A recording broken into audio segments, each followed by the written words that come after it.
নমস্কার, রিমস রাসুয়ে সবাইকে স্বাগত জানাই। আজ বানাবো পোহা। রেসিপিটি শেষ পর্যন্ত দেখার অনুরোধ করছি। ভালো লাগলে একটা লাইক করে দেবেন আর বন্ধুদের সঙ্গে শেয়ার করে দেবেন। তো এর জন্য লাগবে আমার 1 কাপ চিড়ে।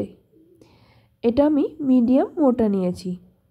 এরপর কারি পাতা, পাতিলেবু, কাঁচা লঙ্কা কুচি, একটা বড় সাইজের পেঁয়াজ কুচি, ধনেপাতা কুচি, হাফ চা চামচ জিরে, একটা শুকনো লঙ্কা, হাফ চা চামচ সর্ষে, হাফ চা চামচ হলুদ গুঁড়ো, চিনি, নুন, 1 টেবিল চামচ তেল আর বাদাম।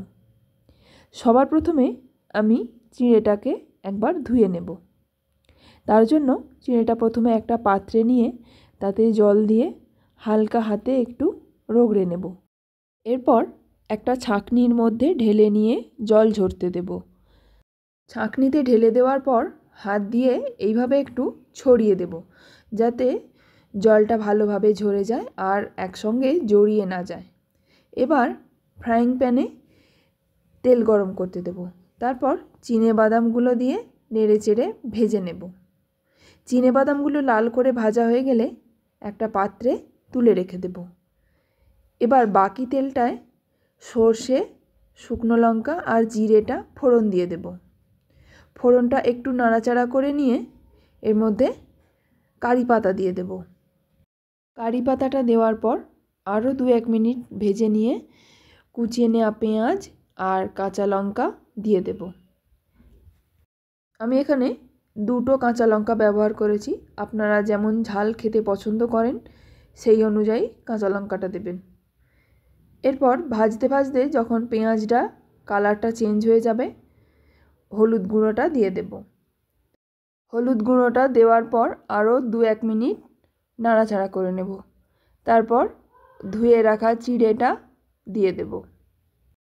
এখন চিড়েটা মশলার সঙ্গে ভালো করে মিশিয়ে নেব। এইভাবে কিছুক্ষণ মিশিয়ে নেওয়ার পর নুন আর চিনিটা দিয়ে দেব।